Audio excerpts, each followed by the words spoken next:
sit. Welcome to the Dynasty Nerds Fantasy Football Podcast, where we discuss Dynasty strategy, rankings, and all things NFL. So get ready to geek out on fantasy football with your host, Rich Dotson.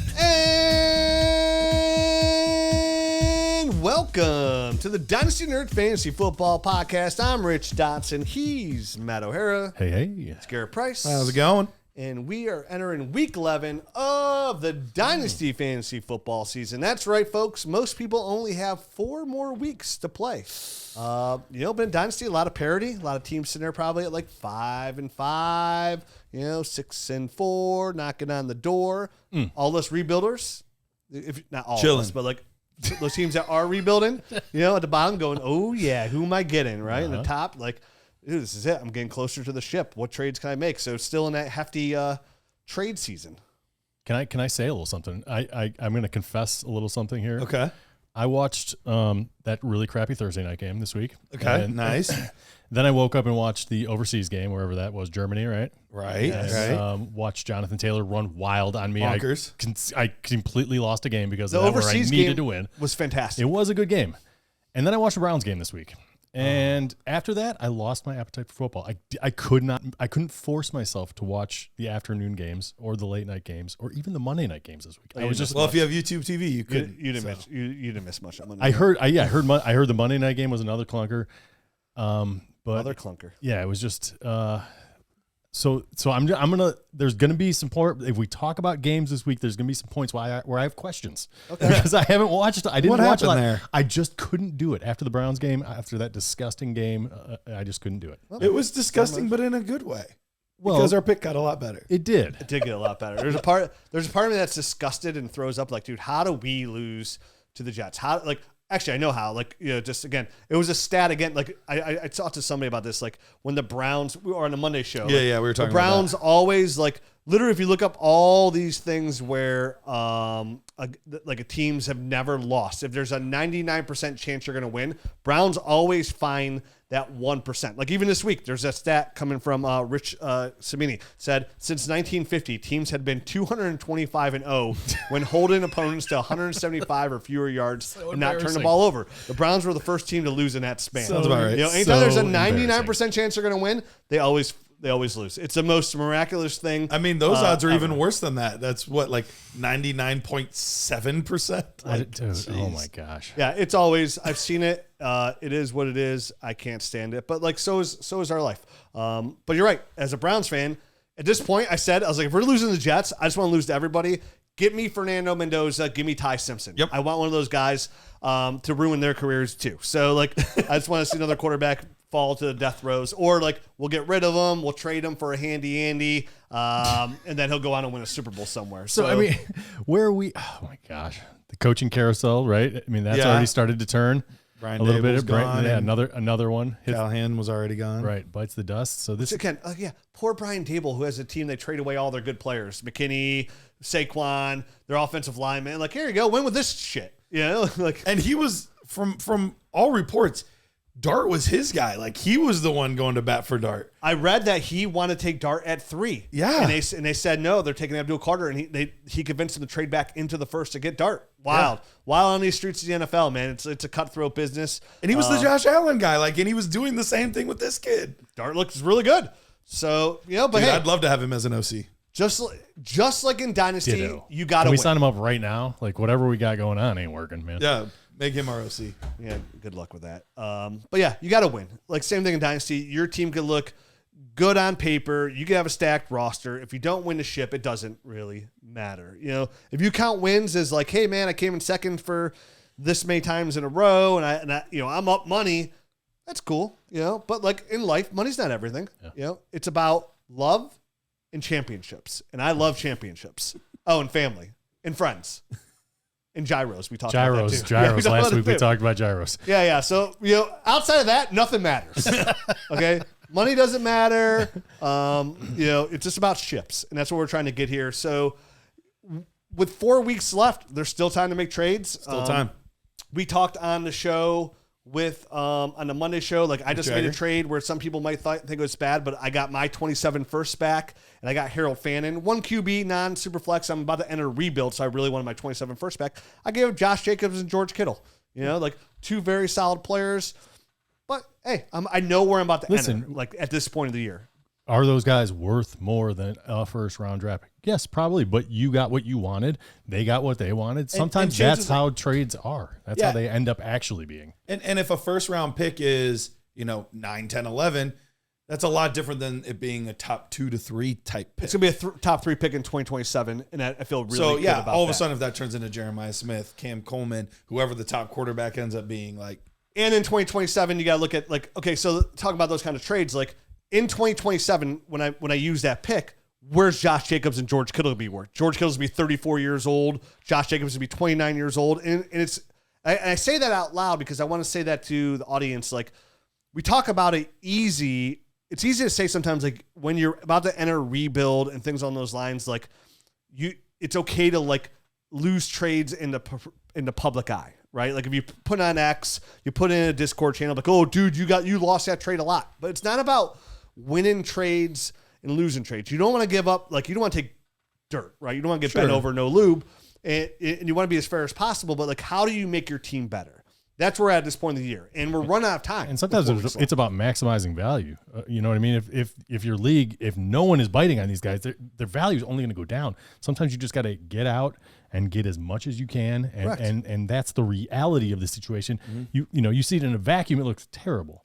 But the reality of the situation is this is what I could get. This is the highest I could get. And it's later going to be a big fat zero for me. Yep. Exactly. It's better than a big fat zero. And we were talking about the show, Matt, I was saying before on the Monday show, like every league is its own universe. And every team is its own planet in this universe. Their own Spideyverse. Yeah, and you got to worry about your own planet. And it's like, like in this particular league, the best offer I even tried to get a second of it. He's like, no, this is the best I'm going to offer. Like nobody wanted to trade for Josh Jacobs, and nobody's offering anything for George Kittle. Like a second round pick was the best offer I can get for George Kittle in this league. And I have Hawkinson, I had Dalton Cade. Like it's not tight end premium. And if I didn't get Harold Fannin back, who I believe in, I was like, okay, that is fair trade for me. Sure. And what's funny is like I ended up giving that person my 27 first for Quentin Johnston when Johnston was like, possibly not going to play. So I essentially gave up Josh Jacobs and George Kittle for Harold Fannin and Quentin Johnston and a rebuild team, and like about to enter the rebuild. So phase. You got the younger end of that deal. So that's good. The moral of the story is like at this time of the year, as we enter this phase where we only have 4 weeks left for the most part to make trades, or if your trade deadline's before that, like I have a couple leagues. It's this week. Okay. Yeah. Like sometimes like you tried hard to make trades, and if you're really going to enter a rebuild, you can risk going to the offseason trying to find a better deal, which again, players are going to get older, lose value, rookie picks are become more valuable, or you can just take the best player you want. Because sometimes another part of the win is just getting those players off your roster. Like if you want to put yourself in a position in 2027, which should be any rebuild team at this point, it's 2 things. One, it's a perfect time to enter rebuild if you're even thinking about it, because the 2027 class is going to be so unbelievably good. If you play Superflex, news that like Dante Moore is going to go back possibly. The quarterbacks in 27, the running backs in 27, the receivers are going to be ungodly in 2027. Like that class is going to be so good. Like you want to get all these players off your roster now before like you get into 2026 and they sneak you a win, right? Like you have a guy like Devontae Adams on your roster. Even a guy like Stephon Diggs on your roster. And then he comes in week 1, he's healthy, and he scores 30 points, and like you win by 2 points by some dud. And you're like, oh man, like take all the guesswork out of it. Like bottom your team out to like start that rebuild. Get as much draft capital as possible, especially even second round picks in that 27 class, because they will hold a lot of value. The 27 class is lined up to be as strong as the 24 class was, and a couple of those classes before that. So pedal to the metal. And today we're actually talking playoffs, are we not, Garrett? Yeah, we are. We're looking at strength of schedule for the playoffs. And the reason we're doing this is twofold.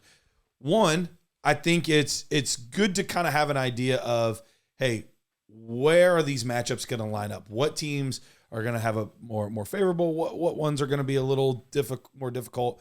But I think the bigger part of this is knowing how to plan for that, because you might feel really good about your quarterback 1, but your quarterback 2 is just okay. And now you find out that they have the most difficult schedule in all of football those last 3 weeks. Well, maybe that might be extra motivation to go out and get another quarterback or to swap guys or something like that to give yourself a better chance to win in the future. So we're going to go through all 4 positions: quarterback, running back, wide receiver, tight end. Look at the playoff strength of schedule, which was surprisingly hard to find. I kind of had to just take the rest of season schedule and pare it down. But then I did something a little different too.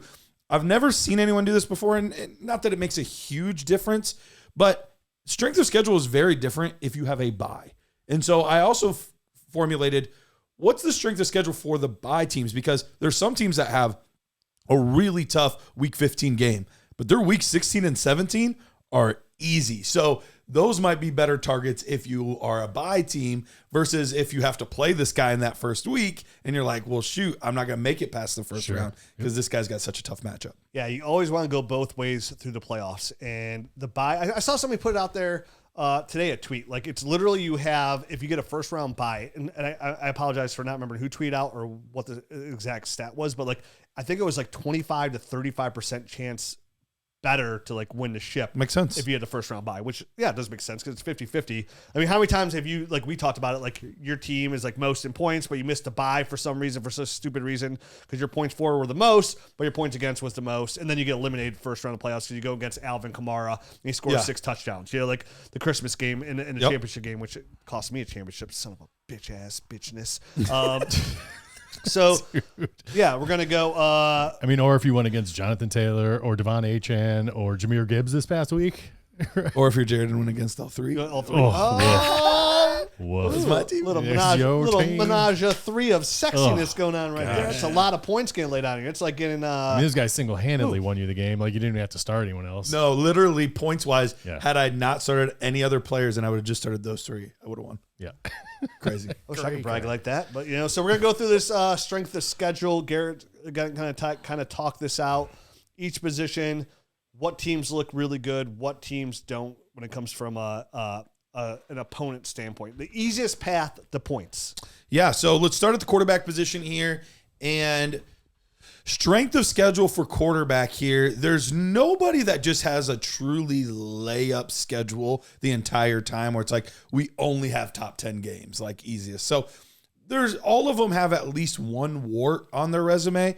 But looking at the top 5 teams, and I think there's some interesting teams in here, and actually maybe we'll even go to the top 10. So the top 10 teams, easiest playoff schedule overall: Minnesota, San Francisco, New York Giants, New York Jets, Baltimore, Cincinnati, Detroit, Tampa Bay, Dallas, Seattle. So those are the teams with the top 10 easiest schedules all along the way. And there's a lot of quarterbacks in that group that I think are available via trade. When you look at teams like, you know, Minnesota's probably not one. Whoever has J.J. McCarthy is going to see what they have. And you don't know for sure that he's helping you. Yeah, I don't know that he's a guy you want to go after. But Brock Purdy, Calm down. if he's back and healthy. J.J. McCarthy is somebody that you'd want to go after long term, but Yeah, for a playoff more of a run, rebuild. I don't think he's there yet. Brock Purdy from San Francisco. He has the second easiest schedule. Also the second easiest bye week schedule as well. So they play the 19th toughest team against the quarterback in week 15, but then in week 16, 10th, week 17, the second easiest. Championship week. So Brock Purdy could be an ideal guy here. And he'll be fully healthy, but Ricky Pearsall's practicing this week, so you're going to have Kittle, Pearsall, and Juwan Jennings. And he's not expensive right now. With all these injuries, there's people that are very frustrated right now with Brock Purdy. So not me buying. Not you. That's a good buy. Definitely. Joe Burrow might be coming back. He's got the 6th easiest schedule. But here's the 3 that I'm really interested in, because all these guys to some level I think can be acquired depending on who has them. Detroit, who has the 7th easiest. Dallas, Dak Prescott, they have the 9th easiest. And Seattle, Sam Darnold, 10th easiest. Those, I think, are 3 key quarterbacks that if I want to level up my QB2, I think that's a direction that I'm really looking at. And if there's a window right now, because people are like, a lot of talk out there about Jordan Love, like, because that game was such a dunker. If you can get Jordan Love, he has the hardest week 15 game, but he has the easiest after that. He has the second and the 9th easiest matchup. So he's the number one bye one. You know, if you have the bye week, you're absolutely right. Jordan Love, and that was going to be the guy I was going to be looking at. If you have a bye, Jordan Love is an excellent bye. Smooth sailing after week 15. Yep. So I think those are some guys to kind of keep an eye on. Conversely, there's some teams with quarterbacks that you might be counting on in the playoffs. That doesn't mean that they're going to put up duds. Good quarterbacks can overcome difficult defenses, but there's some that you should keep an eye on. Looking at, maybe we'll start at like the 25th or 25th most difficult. Buffalo, so Josh Allen. Carolina, and don't have to worry about that. Jacksonville, maybe T-Laws or QB2. That's one of those ones where I could kind of see, maybe I look for another QB2 for the playoffs, just in case. Denver with Bo Nix, every single game's 15 or worse for him, so pretty tough schedule. Atlanta, if you're counting on Michael Penix, you probably were looking for another QB2 anyway. Houston, CJ Stroud. Las Vegas, you weren't worried about that. Then the most difficult schedule, Patrick Mahomes in Kansas City, which is tough because he's been amazing, but he does not have an easy road those last few weeks. You can't bench him. You're starting him no matter what. But that's a tough road. Week 17, 18, the hardest schedule against quarterbacks. Now, the good thing is he's a GOAT, and no defense is too hard for Pat Mahomes. No. So that's a good thing. This is all on a Google sheet. This is going to be posted. Is the Google sheet going to be posted? Yeah, we could post this I'll make sure Pete knows about it. Pete, if you're listening, just attach it in the stuff. But I'll let Pete know so that way they can go through and they can look at it themselves and kind of have this as a reference point. Now, obviously, these numbers will change slightly every week leading up to the playoffs, but it's kind of good at this point. 10 weeks in, this is pretty solidified. Teams might move up 2 or 3 spots or down 2 or 3 spots, but it's a good reference point. We generally, unless sans a big injury on the defensive side, we kind of know what we're going to get here. From a defensive standpoint on some of these positions. The only one that I could see being drastically different is, maybe the Colts secondary is a lot better now with Sauce Gardner. Right. So that's one that could maybe be more difficult for a receiver. Maybe not necessarily quarterback, but for a receiver rest of the season. Okay.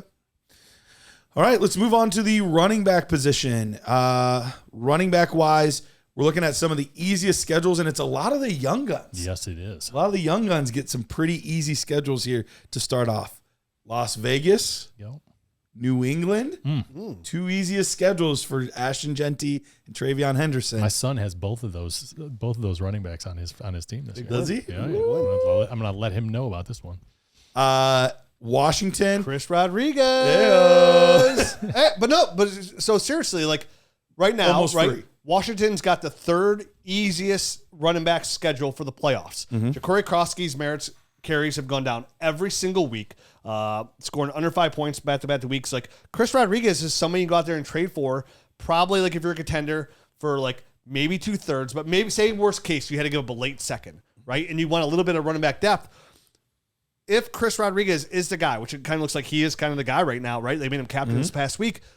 He's got the 3rd easiest running back schedule going into it. 4th easiest on week 15, 2nd easiest on week 16, and the 15th in the championship week.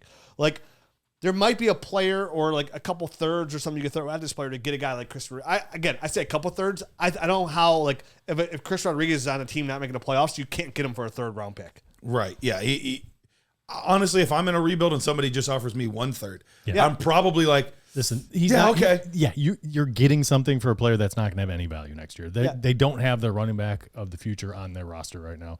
And if you could get a 3rd round pick for a guy like Chris Rodriguez, who averaged 2.7 yards per carry last week, sure. Dude, if somebody offers me a 3rd for Chris Rodriguez, I'm out of the playoffs. I'm going from 6 to 945.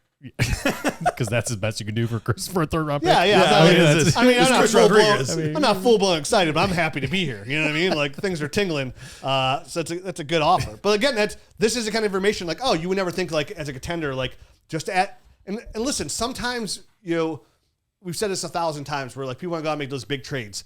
Sometimes it's those real small, subtle trades. And it's the little bit, that little bit of information that you hear, okay, I'm going to go give a 3rd for Chris Rodriguez. Just in case. Then he's the reason you win a championship. It's those small trades that you make that you didn't expect. And say you have Jonathan Taylor and he twists his ankle in week 16, and now you need a running back in week 17, and Chris Rodriguez puts up 16 points or 14 points, and you win by 2. You know what I mean? Like, it's the little trades you make sometimes. So, like, information like that, for me personally, like, okay, all my contending teams where I light up running back, I'm going to go see where Chris Rodriguez stands, which I never would have thought of without this information. Exactly. So, Garrett, I thank you. You're very welcome. I appreciate that. That's not thinking anybody. Very ungrateful. But I mean, how many years have we seen Jerick McKinnon be the reason a team wins? Zamir White be the reason a team wins? Never. No, he did. He had that 4-game stretch. Remember that 3 or 4 game stretch that sold you, Matt? You're like, he's back. What? Remember when I was like, if you start Laquan Treadwell? If you start Laquan Treadwell and you win a championship because that, tweet me a photo. You had like 10. And like 10 to 20 people tweeting me. I was like, I'll send you a free shirt. And they all won their championships because of Laquan Treadwell. You never know, man. You never know. Because he came by and he scored like double-digit points. It was like miracle season. Like Crazy. Christmas, man. Number 4 easiest schedule. And I wrote this guy for dead, and he actually looked okay this week in their first win. Alvin Kamara. He's actually got for the bye. If you have the bye, he's got the easiest schedule. He plays the 8th toughest defense, or easiest defense, I should say, and then the easiest defense in week 17. So I might be back in. Don't get Kamara. Don't be the one that gets Kamara. Dude, back on Christmas again? Go out there and Kamara somebody. Come on. I might actually, because I know last week we were like, dude, then I'd have to start him, and like, I don't know, I might be getting sucked back in. I mean, dude, history does repeat itself. So it goes. You never know. Shuck didn't look awful. And dude, what is Kamara costing you? Second at best, maybe 2/3, because he's been like a dud, like a milk dud. Yes. No, well, not even that. Yeah, milk duds are kind of good. They are pretty good, actually. I'm not talking about milk duds are pretty good. Cincinnati is the 5th easiest schedule. Arizona, Tampa Bay, which I don't know that Bucky's coming back. Is he ever coming back? Is Bucky ever coming back? No, he's a ghost. But go back to Arizona. Trey Benson's probably coming back at some point. Benson's probably coming back. You know, you get him for a 2nd-round pick, possibly, maybe 2 seconds. Worth a shot. A little gamble time. 2 seconds. Would you? Is it too messy? Is that situation too messy? It is messy. Even with Trey, because Trey Benson has never established himself, and now they got all these other guys rotating. Here's what helps. They have not really, like, every week it's like, oh, okay, it's Michael Carter. Now it's DeMarcado. Now it's Bam Knight. Now it's like, Bam Knight got hurt, didn't he? Maybe. I honestly don't know. Who knows? I mean, like, Arizona, dude. He's hanging out with Bucky Irvin at this point. Again, nobody's ran away with the job. And with it being a weaker draft class running back wise next year, if he could come in the last 5-6 weeks of the season and put up solid numbers, there's plenty of holes in Arizona. There are. And sand. So there is and sand. So it's a big risk. It's a big risk, right? But James Conner will be back next year too, and I think they get him off the books. I think Arizona's about to. It was a 3-year deal, and this is finishing up year 2. So I bet he wouldn't be much to get off the books. Oh well, but I mean, is he still the best running back on the roster? Fair. A 2nd and 3rd round pick for Trey Benson. You paying it? I would pay that. Are you paying it? 2nd and 3rd for Trey Benson. Yes. No. Too much? Yeah. As a contender? I just don't like him. I think I'd pay it. I would pay it. I mean, assuming it's my picks and they're late. Yeah, they're late picks. Yeah, I would do that for any running back that I thought could help me in the playoffs. Okay. So would I. Okay. So, wow. No, this is risky business. This is dirty dancing. Dude, nobody puts baby in the Chris corner. Rodriguez, I'm in. Trey Benson, no way. Nope. It's just too messy, man. So would you pay? Do you have Trey Benson anywhere? Because I'm interested. No, I don't. Would you pay a 3rd for Amari DiMarcado? Sure, because I'd rather just roll the dice there. Okay. What's the most you would pay for Trey Benson? A 3rd? No, a 2nd. I just wouldn't do the 2nd answer. The 3rd's a little, way too much. Whoa. Way I've got too lines. Mr. Matt, I never let a 3rd not work out a deal. To be fair, unless it's that's just Mr. too much. Rich. And then it comes to me, I'm like, yeah, that's too much. I won't give it. Yeah, it's too much. I won't do it. It's just too All much. right, last I'll couple never let a teams. 3rd stop me. No, that's too much. Buddy. Oh, wait, I won't give a 3rd. No way. I get it. Hey, I get it. I talk out to both sides of my mouth sometimes too. So, all right, last couple ones here. Tampa Bay, who we mentioned already. Miami, so a nice matchup for Devon Achane, but you're not getting every him. matchup's a good matchup versus Amen. Achane. His When you worst catch game was still passes. double-digit points versus Cleveland so in a good. rain game, and he still been put up so good. double-digit points. The guy is unbelievable. God, what a big win for me that one was. Cleveland. So go buy Quentin Johnston. You might be able, depending on who has him. Good luck. I mean, yeah, if you're going to pay multiple first. I would too. Last one, Green Bay. I'm okay with that. So Green Bay also has a very nice kind of, just like for the quarterback, they have a pretty nice end of the season schedule too. Those last 2 weeks. Now you tell me after 16 I and just sold 5. Sorry, my bad. But keep in mind for these ones that are pretty difficult from like 25 down. Indianapolis doesn't matter. He's amazing. Pittsburgh, pretty tough there for Jalen Warren. So that would not be a guy that I would go after on the cheap. But even like this past, like Kenneth Gainwell, like out, like touched, like it was. What a weird situation. Like 1 week Jalen Warren's real solid, and then they switch it up a little bit. Then he's really solid. I even saw a little Caleb Johnson in there. Wait, this week too. who's the offensive coordinator there? Exactly. Just checking. All right, let's move on. I'm out. Same thing. Like if I have Jalen Warren, like man, I need another running back. Houston, so Woody Mark's more of a rebuild buy maybe than a contender buy with these matchups. Well, you look good. Looked explosive. He did look very good, and he way out-touched Nick Chubb there. Yeah. Denver, so we'll see what's going on with J.K. Dobbins. Rumors floating around that the foot thing might be not great, Bob. We'll see. Oh. So R.J. Harvey might get some run, but not necessarily a good matchup for him in the playoffs. I told you guys R.J. Harvey's going to be great. Yes. But maybe not in the playoffs. Or up until 2026. Detroit, not doing much there either way. New York Jets, Seattle, those guys have sucked no matter what. The worst, most difficult one, and a guy that you could go get, but I would not recommend based on this schedule, the LA Rams. So Kyron Williams could be available some places, but that's a tough matchup. Hey, and having a really good year, probably a player you could flip, right? So here's what you do the information. He's got the toughest schedule going out there. Maybe Kyron is a guy you can go, like, what if you can give Kyron right now plus a first for Trevion Henderson? Which sounds wild, right? But like, you get a little bit more long term. Would you pay that? I mean, I'm saying it out loud. I'm like, well, that's hefty. Would I pay Kyron and a late first for Trevion? I love Trevion. That's the hefty. absolute peak that I would pay. But if I got like forced into it, I would probably do that. That one doesn't feel that gross. I would probably do You it. could also go the other way. If you're like, I want a guy just for the end of the season that I think is going to be good enough for the rest of the year, but I don't have long-term aspirations, but I could get a first on top of him. Look at Cincinnati. You could get Chase Brown and a first. Ugh. I know we don't. Well, yeah, I get the first. With But Burrow, if you get the with first, Burrow coming back, it looks like Burrow's going to come back, and he's been good with Joe Flacco. Right. So that one, you get a first and Chase Brown, or finish off your playoffs, he really and then you get the first. skidded to a halt there when Burrow was out before But he Flacco got there. Yeah. Yep, Flacco's Maybe you get Kamara plus a first plus for Kyron. maybe even a first and That's what I'm saying. Probably plus first. Like I'd probably get Kamara a first and a second. Yeah. Which you're essentially getting a first and second for Kyron. Are you comfortable with that? Yeah. Yeah, because I view Kamara more as like a third, so it's like a first, second, and third for Kyron. This is, again, we're talking solar systems, individual planets. You don't know. These are all like, but we're just throwing out a lot of ideas, guys, that would trend better if it works. but another team right outside the top 10, a guy like Tyjae Spears, Tennessee's got a pretty solid schedule. Tyjae's got the 11th, 20th, and then 12th easiest run schedules. So no world beaters that he's going to get. Tyjae's the guy you might be able to get for a second round pick that you'd be able to get. They're coming off a bye, too. I wonder if sometimes that's when we see a switch. Little switcheroo. Could happen. Yeah, a little Freaky Friday. We'll see.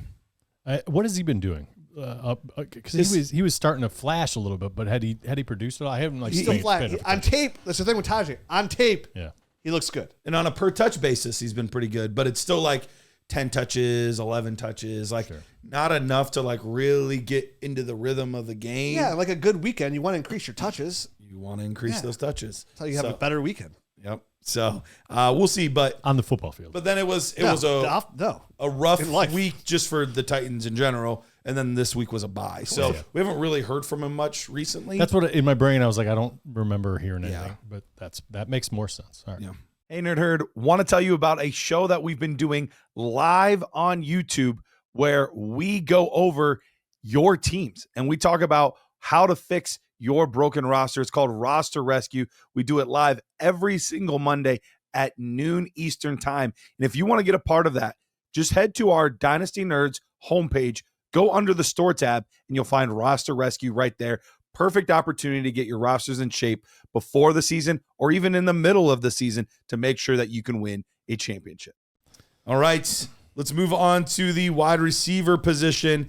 And for the most part, it correlates, but there are some that it does not correlate as well with the quarterback as you would think. And some of that is because quarterbacks are thrown to the tight ends and the running backs, and that's where the points are coming from, or lack thereof. So, surprisingly, the easiest schedule. Number one. This one's weird. This one surprised me. Yeah. Number one, and then the number two if you have the bye. So good either way. Pittsburgh Steelers. They play the 6th, 5th, and 8th easiest pass defense against the number one receiver. So Calvin Austin. Or DK Metcalf is a possibility yeah. As well. I know he's a difficult one to trust, but based on this division, there's a good chance that at this time of the year, the Steelers are still around the playoffs. Probably. And so they're going to still be fighting for something. Aaron Rodgers still be in there. DK Metcalf's the main target, even though I know it is messy in Pittsburgh. Messy. But if I'm okay, I'm not comfortable with him as my wide receiver 2, but if he's my wide receiver 3 on a contender, yes, I'm good with that. Yes. Agreed.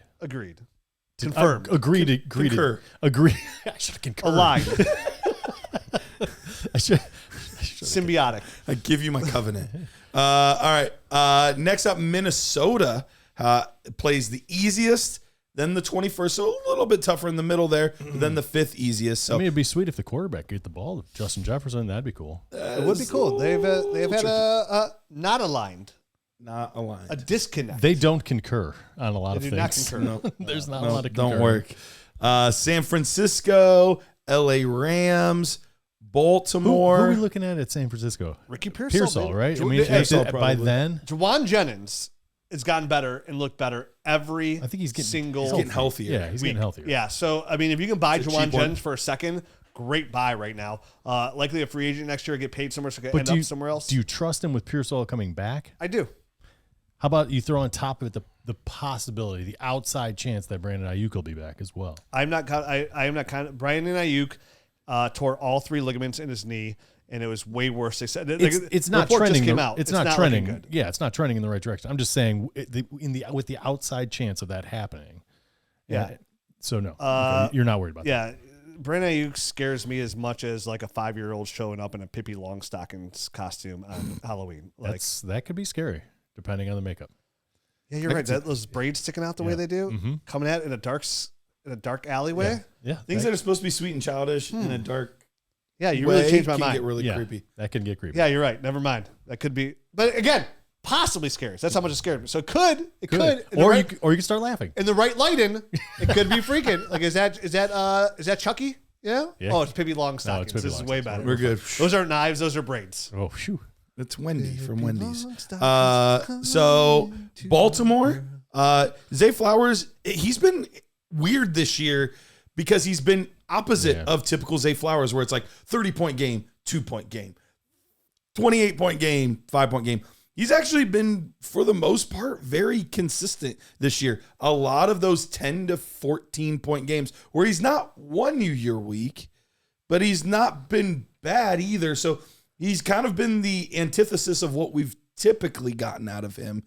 He had the big week early on, and then one kind of dud week, and then everything else has just kind of been. You're looking at it. I'm looking at him right now. No, like one touchdown in week 1. That's it. So, but another team that part of those numbers could be correlated with the fact that Lamar Jackson was gone for a lot of that. Word. And then they're another team that's going to be fighting tooth and nail in that division for a playoff spot. Kind of falls in DK Metcalf range. You always want Zay Flowers to be your wide receiver 3. Bingo. Because he's probably going to give you low-end wide receiver 2 numbers. Currently on a year, wide receiver 24. So he's the lowest possible wide receiver 2. But again, with a little Lamar uptick, probably a little bit of bump. DeAndre Hopkins Better on the chance team for next year. touchdowns. That's what he's kind of been missing. Ooh, TDs.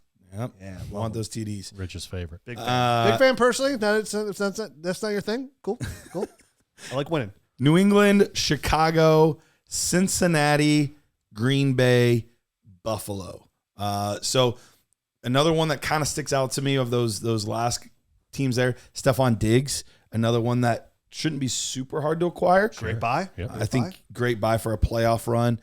Chicago, there's nobody really that you're going to be able to buy there unless you want to pay or overpay for a Roma Dunze. Shakir. You're not going to feel comfortable getting a DJ Moore at this point. I mean, but he'd be the most available guy. Right. So a guy right outside there. It's very available. That may be worth a risk. You could definitely get probably for a 3rd round pick off anybody's not contending. Calvin Ridley on Tennessee.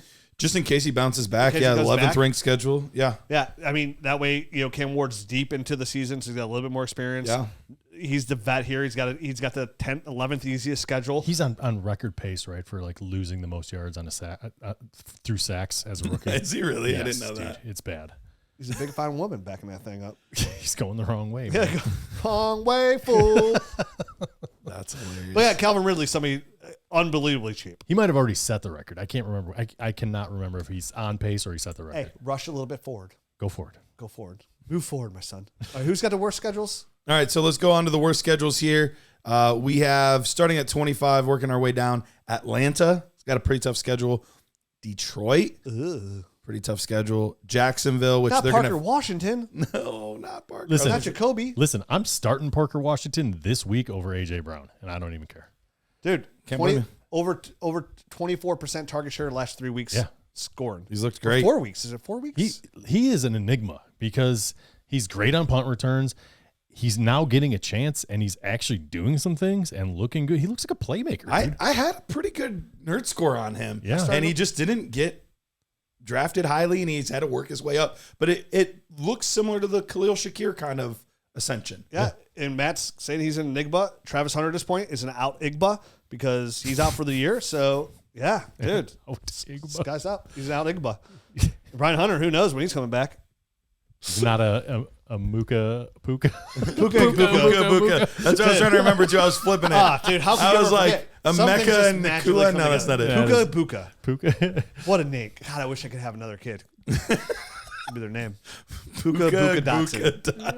Even that sounds good. Puka Dotson.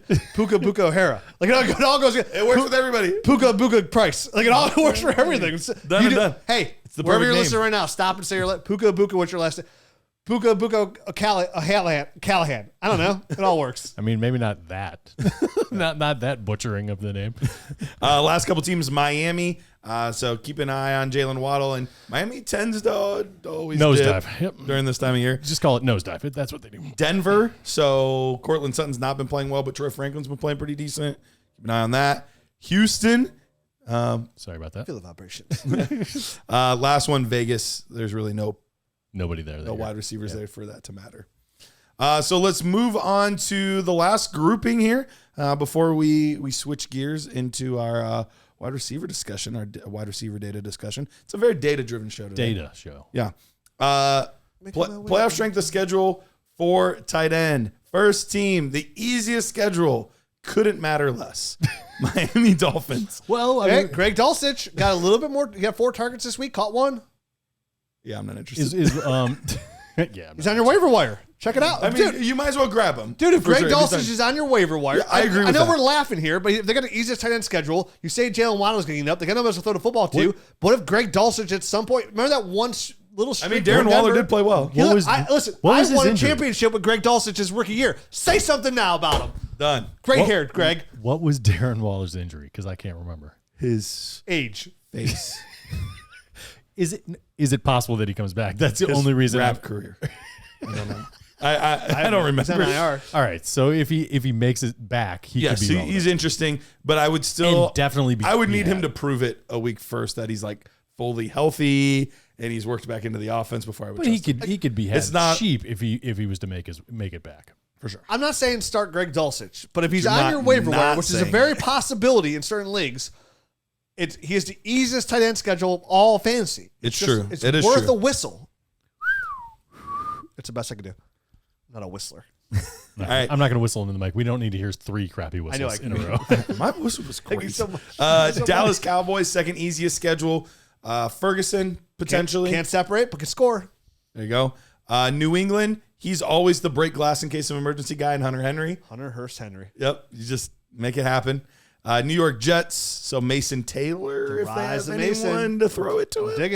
digging it. Dude. I'm not digging anything to do with the Jets. I'm sorry. I don't care how high they are What on about this Brees? list. What about Brees? Did you notice that they're on the low end? So I'm not digging anybody on the Jets right now. for the playoffs. Love you, for Bruce. the playoffs. Seattle. So AJ Barner's been playing actually pretty decent. The Elijah Roro's out there as well. So see if either one of those guys emerge. Is AJ Barner's the guy that like does that weird like stomping right every time he scores? I kind of like that. Yeah, he's. I mean, Frankenstein. Yeah, the Frankenstein. yeah, he's played pretty well. Yeah. He's getting targeted. Yep. Yeah. Houston. Speaking of playing well lately, Dalton Schultz. he's been stepping up. He has, and he would be very cheap. Dude, Dalton Schultz. That's the probably Schultzster. the cheap target right there. I think so too. And you look at Houston's wide receivers, they were in the bottom 5 as far as most difficult playoff schedule. Championship week, second easiest schedule. Dalton Schultz, the Schultzster. Get out there. These are just some small little nuggets. Just Small wins. Keep in the back of your mind. Philadelphia, so Dallas Goedert could be available. Stud. Jacksonville, with all these people being hurt, sounds like Brenton Strange is coming back. That could be another small one. They opened his window for Little Kim return. Kardashian. Yeah. Yep, we'll come back. Carolina doesn't matter. Cincinnati Who is does their not tight end matter. in Carolina? I do this for a living. I have no idea. Jatavian Sanders. Thank you. That's who it is. Tommy Tremble gets out there sometimes too. Jatavian started off hot. And then Sizzle he down. was a Carolina Panther. Send her down. Yeah. Send her down now. All right, so bottom teams for tight end. Pittsburgh, so Johnny Smith, Pat Freiermuth. Washington, Zach Ertz, which kind of stinks. However, He's unstoppable, so it doesn't matter. Championship He's game. a Pat Mahomes of tight ends. championship game. Third easiest. Who are you talking about? Zach Zach Ertz. Ertz, dude. I was telling my son, I was like, look at Zach Ertz, dude. He's just always been every time he plays, everywhere he goes, he's very, very solid. I don't know about Pat Mahomes of tight ends, but And I was maybe being more facetious. maybe more like Ben Roethlisberger. Maybe like Devontae. He's Devontae Adams of tight ends. What? Nah. How about Okay, Devontae Adams is too good. You're right. He is. Peerless Price? Forgot about PP. Anyways, He is the Brian Hartline of tight ends. pretty solid. Pretty solid. Funny you brought it up. I brought Robert Woods. I brought Brian Hartline up on Monday's show. Jarvis Landry. Yeah, you did. And who'd I compare? Well, who'd I say it was to? Don't remember. Who could be the Brian Hartline? Go back and listen to Monday's show. All right. I had a good comp. But Washington, for what it's worth, it's the 28th most difficult, 31st most difficult. But in the championship game, they do have the third easiest. So could be they play Zach's Dallas. back, baby. They play Dallas that week. So Zach- When back for I'm the in the ship. championship, I will be starting him. fire Zach him back up. for the tack. Yeah. Detroit, very difficult schedule. Buffalo, very difficult schedule for Kincaid if he's ever healthy. Unstoppable. Tennessee, except for health. injuries, stop Yeah. him all the time. And all nothing the can stop him but himself. That's how good he is. Arizona with the Okay, that's a real. He doesn't matter. it shouldn't. He shouldn't matter, and neither should the last one either. Chicago, so Colston Loveland, even though he's having a breakout, and then the most difficult, Brock Bowers has a bottom 5 matchup every single week of the playoffs. He's the Peyton Manning of tight ends. For Brock Bowers, Yeah, he's just. he could be. It's very early for that. But He's the could best be. ever. I'm going to my grave. So, anyways, those are the sheets. We'll try to get that Google sheet on there so you actually visualize this. Maybe you got some guys in the middle. Maybe use this sheet to kind of make some moves. Easy peasy. Some are lemon squeezy, a little sour in your eyes or your teeth, wherever you want to put it. So, Wherever you want that sour. where do you want to put that lemon, baby? Things are getting a little freaky Right around in here. that cut on your finger? You never know. I mean, Feels like, great. whatever you feel like. hurts so you are good. correct. So before our next segment, I got to tell about all our friends about the promotion we're running right now at Dynasty Nerds, where, listen, the season's wrapping down here. The regular season we mentioned is kind of winding down a little bit, but in Dynasty, it's 365. Like, our season's getting ready just to kick off, right? Which is rookie talk. And right now, we just add, for your playoff, we have this data. This is a data show. We added the Datahub to the Dynasty Nerds website and the app itself. So when you're looking to break down, like, how's a player on first downs versus zone, any different way you want to break down these data points, we have it in the Datahub. And there's so many sites out there that charge you hundreds of dollars for this information. It's included with our package. If you join the Nerd Herd, you get that. You get the Datahub. You get the League Analyzer. You get the Trade Calculator, the Trade Finder. And you import all your own leagues, right? ESPN, Flea Flicker, MyFFPC, Sleeper, MFL. All those, you import all your leagues. They're all in one place, and you get all these tools to see and give you a bird's eye view to make your Dynasty team better. And on top of that, as we're in their off season, you get access to the Dynasty Nerds film room, We have an all-22 film room of every rookie prospect with a minimum of 5 games on every player of all 22 film to break down this rookie class. We just added like 65, 85 games to the film room this week. Again, there'll be, by the time rookie drafts come into effect, we'll have at least minimum 5 games. The studs get about 8 games per player. You get the all 22 film room. You get the nerd score. You get the extra bonus podcast. You get access to Discord. All of this by joining the Nerd Herd. And right now we have a 20% off promo. It's pretty sweet. 20% off. So you get it for like $50 for a year. And I'm telling you this, the film room alone is worth the $50 by itself. That compared with our breakdowns of rookies, which is nobody does it better than us in the business. No, sorry, folks. not. Keep trying. All you got to do is use the promo code Datahub. That's it. Datahub. You get 20% off your yearly subscription.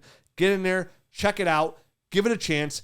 If you're one of those people who say, hey, I don't pay for tools and stuff, like this is beyond tools. You get the app, you get the website, and then you get the film room. Like these are applicable things. You might not pay for tools, but like when you're studying rookies, there's nothing better than all 22 film, not YouTube cut-ups, all 22 film, getting multiple angles of each play as well.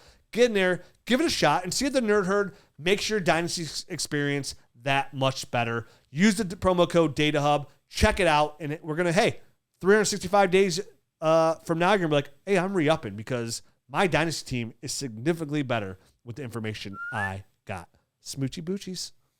All right, and don't forget about FastDraft. We've been partnering with them all year long, and they still have some amazing contests to get into right now. If you enjoy that best ball type of life, they've got exactly what you are looking for. So head on over to FastDraft, and look, it's not just the fact that they're going to double your deposit, which is pretty awesome, but you can win some great money, and then you will get all of these things that Rich just talked about absolutely free For a year. for an entire year.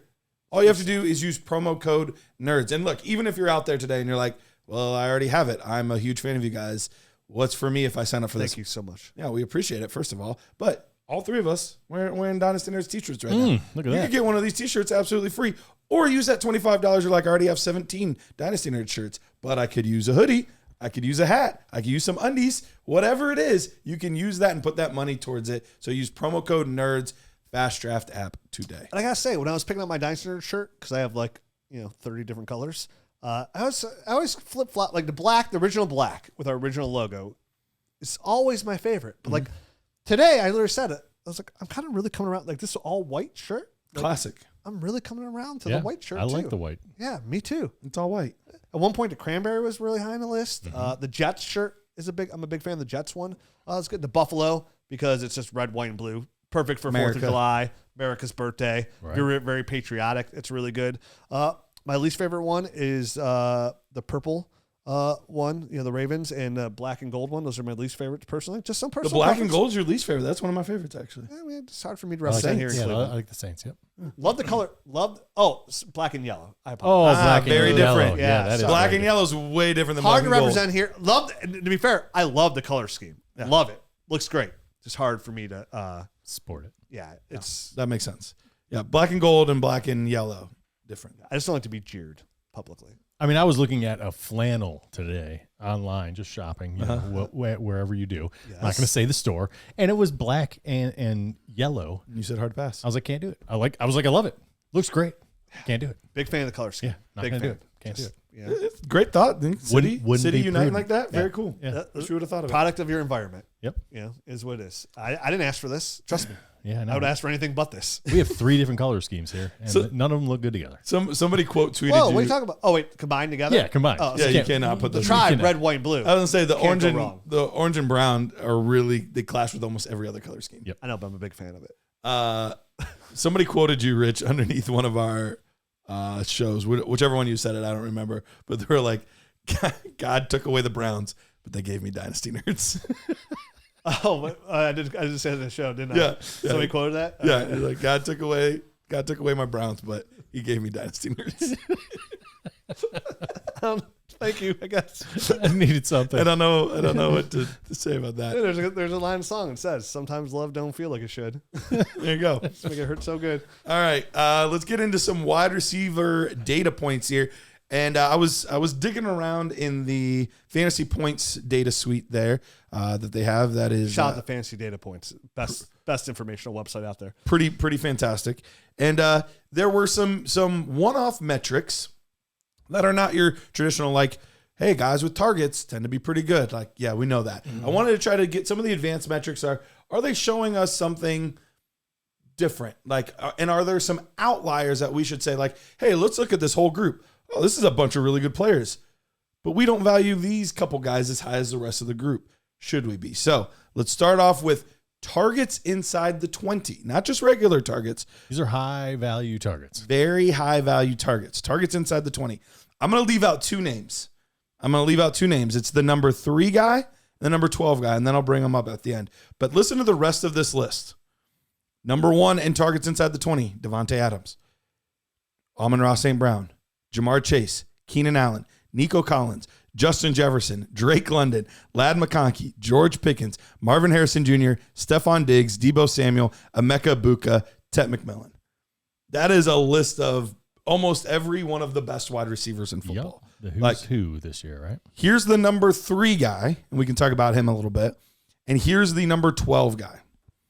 Number 3 in targets inside the 20 with 14. Ooh. Troy Franklin. Yeah. Now, I have not been the biggest Troy Franklin guy, but when presented with new information, we have to be open to what this could mean. Troy's toy. Troy has been playing very well. Bo Nix has that rapport with him from back in college. And even though Bo Nix has been on and off this season, Troy Franklin is slowly elevating his game. How do you guys feel right now about Troy Franklin? I feel like a very satisfied customer with my Troy Franklin shares. That being said, he's doing well enough. You're not getting him for a second. You know, I feel like if you depending on where the second is. If you can get him for a second, it's high. I would pay 2-1. Okay, for Troy Franklin. Almost. God, see what's gross is when you say you pay 2-1. Okay, 2-1 and 1 QB for sure. Okay, so more like 2-3, 2-4, 2-5 range in Superflex. Yeah, but because that's the thing. Like once you say like 2-1, is it really different than 1-12? Like now, but the fact is, it is because when you get that late in the draft, like every pick you go down is a massive step down usually. Until we know the tiers. Sometimes It's not a step at all. Yeah, right. Yeah, that's true too. And then other times it's like, oh my gosh, that's gotta make him cry massive first. difference. Yeah. So Troy Franklin's weird because like, dude, he's getting better every single week. You see a stat like this or target him. It's just my only concern is like, actually no, I don't have this concern because they just extended Cortland Sutton. So I can't imagine going out there going crazy investing in a receiver when they have a lot of other needs on this team. Well, not a lot of. No, their defense is stacked, man. Yeah, their defense is. They could go after another receiver. It is possible. Say that, and that's my only concern. Is like, do they tight add end another receiver or tight end, which still could be cumbersome. And they've been exactly, and they've been trying. There's rumor out there they're going to try and trade for a tight end. So like, do they draft that kid out of Oregon in the first round? Yeah, so they draft him in the first round. He would be interesting. He's a freak athlete, and then that's a red zone. That'd be a red zone threat as well. This size, so it's interesting. I feel like Troy Franklin's a second round value kind of player. Maybe 2-1's a little bit, but this draft class is also a little bit weaker too. So like, there's a part of me goes like, okay, is like, I will say the receivers are growing on me in this class. The running backs are not. The running backs still look like still gross, right? Yeah, pretty gross after the first couple guys. Receivers are growing on me. Now, we might be losing some quarterbacks, yes, which could change things. But the receiver is, the more I watch, the more I like the classic receiver. All right, so getting a little sexier. Right? A little bit better. So you at the bar, had a couple more drinks. You're yeah. Like, everybody's starting to look a lot better. Look at that. Look at this. Surprise, surprise. Well. All right, so goosey. So Troy Franklin, I would probably pay a pretty high second if I'm a contender. Like, say, like I'm a contender, right? I trade into it. I give it up. But say, let's flip the script. Say, Garrett, because you know better than anybody, like the draft class. We have a show on it. It comes out every Friday, right? Mm-hmm. So if you listen to the show, you do like the receiving class. Say you are like rebuilding, right? And you're going to have like already you're in line for pick 1-1 or 1-2. So you feel really good about that, good about that pick. Do you feel comfortable enough, even in rebuild mode? Trey Franklin's still super young. 22. Starting to produce. He's 22 years old. Has a really good rapport with Bo Nix already because they're teammates. Do you think in this draft class, being such a weaker draft class, even Superflex, that he's worth like that 2-1-2 value, right? Because that would almost probably get it done for a team like that when they know they get a high second. It would be close for me. I think we're talking in the right range.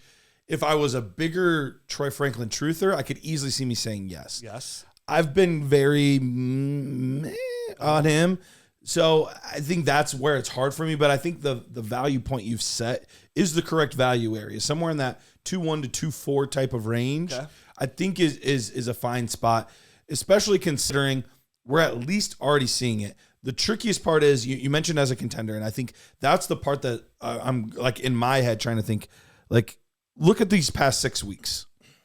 Troy Franklin, 8.5, 3.1, 12.9, 26.9, 8.3, 15. Right. So is he ever going to be consistent enough that that's what I'm not sure sense? About. That's what I'm not sure about. Well, when you say that the facts out loud, I totally yeah, it's I at 2-1, 2-2. I think I would almost rather just I'm gonna see if I can get a guy that maybe is 6'2", 200 pounds, you know what I mean, as opposed to this guy who's really got to have everything kind of go his way for him to succeed. He feels almost like a Tank Dell-esque type of player, where he is really kind of fighting an uphill battle from a physical standpoint to kind of be relevant in the NFL week in and week out.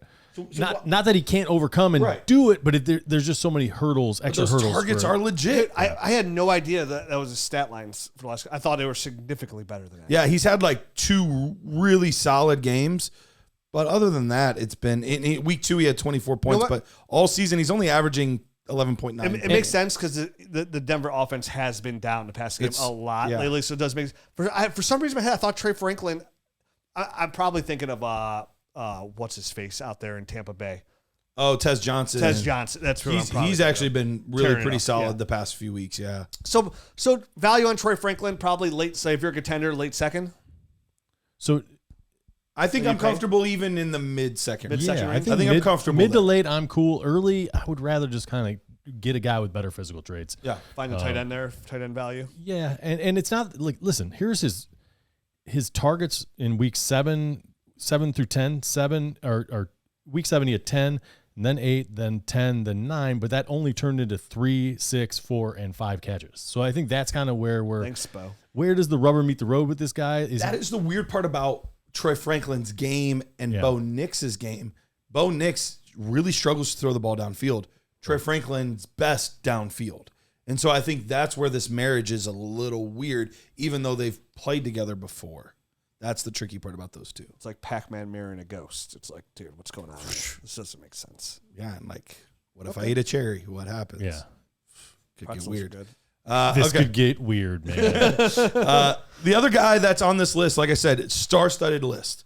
So there's obviously something here. The other name in here is Romeo Doubs. Mm-hmm. Romeo Doubs has 10 targets inside the 20-yard line. This is somebody that is going to be a free agent. And right now, though, they really need him, especially now that Tucker Kraft's down. Is this a potential target for playoff contenders? And I can even go back to the list. I know Jordan Love had a really amazing schedule the second 2 games. The first one, he had a really tough one. But for wide receiver, Green Bay, same thing. 32nd, but then 2 and 7. So they actually have the easiest bye week strength of schedule of all receivers. So is he another one that for like a mid-second type of deal where it's like he could be a wide receiver 3 for me, or are you guys not interested? I understand why you're highlighting this offense because it makes sense, and they do have an easy schedule.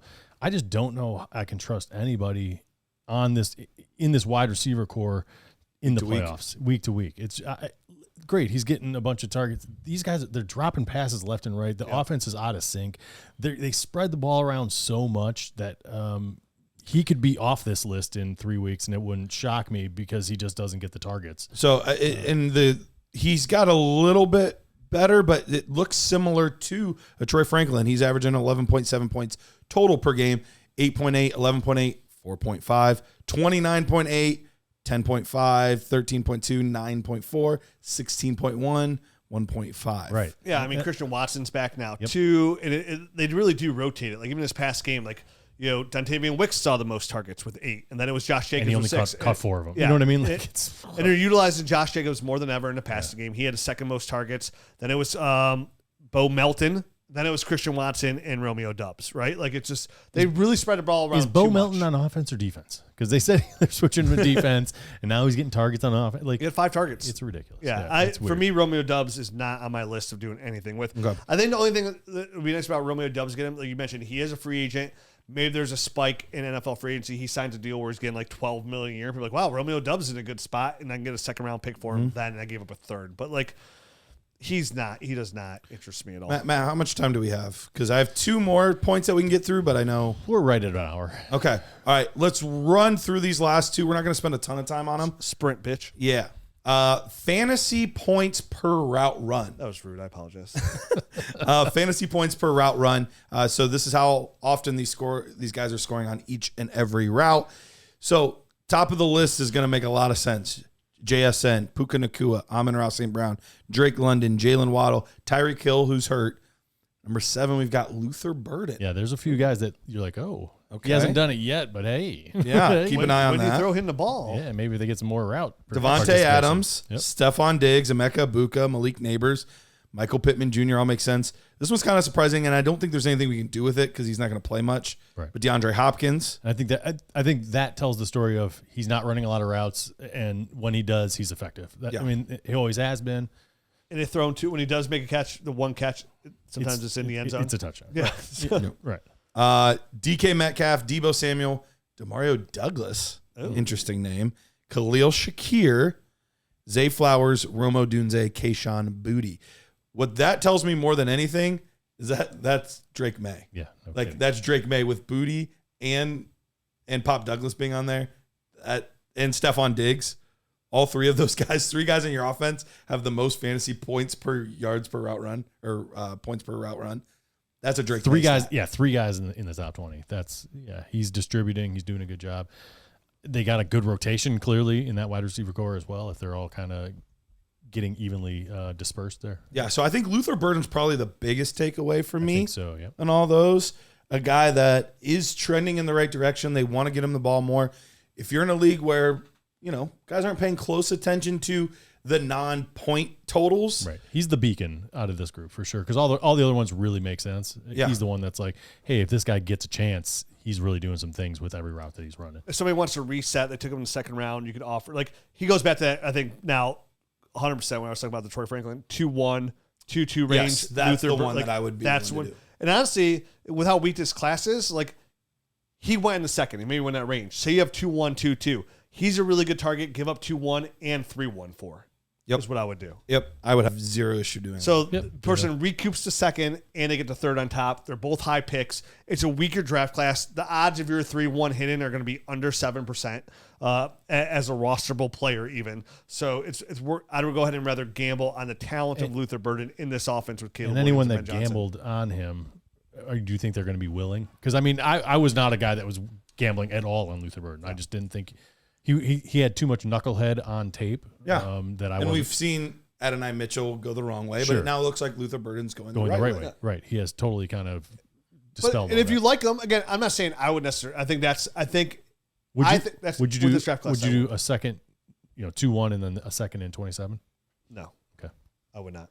I don't think I'd care. I think I'd do it. 2-1, and I like the 27 class so much, like I wouldn't want. Like, if my team's bad, so it's probably gonna be a high second, and I can't do it. Not for a player that I had question marks. Still a lot of crowded field there. You still have Rome, you still have Colston Loveland there, so there's no guarantee he's gonna be the second or like third target there. To me, I'd have to do 2-1 and like 3-1 or 2-2 and 3-2 in that range. I would not give up a 27-second. All right, you've convinced me. No, I'm not going to I'm 2-2 either. back out. I'm back out. All right, last one here. Average win rates on routes. So when they're getting open on their routes, basically. Yep. Highest win rates. A lot of names at the top that make a lot of sense. Mike Evans, Devontae Adams, JSN, and obviously he's winning all the time. Ricky Pearsall. That is 4. We talked about this on the show the other day. Like when he plays, like we were talking about him as a buy, right? Like on Monday's show, saying when just Ricky gotta get plays, healthy. he's looked good. It's just about don't get shot and keep your knees The straight. Dalton Kincaid of wide receivers. Cedric Tillman at 5. That's a name that surprises me. Also, can't trust. Can't stay healthy. That hammy is bad news. Can't trust because of injuries. Can't trust because of the quarterback situation. Hands. Can't trust because that whole offense is But a he's getting freaking open. mess. CeeDee Lamb, not a surprise. Cortland Sutton, George Pickens, a guy that you were talking about the other day, Rich. Alec Pierce at 9. Yeah, man. That's the comp I gave to Brian Hartline, Alec Pierce. Okay. I was telling, I was like, man, over these last couple of weeks, he's seen about 25% target share. Out targeted Michael Pittman this last week, looking really good. Has a really good rapport with Daniel Wouldn't Jones. be hard. I think he only got 3 targets or something. Believe me, I was watching in anger. Well, this is win rate on routes. So this is not a per route thing.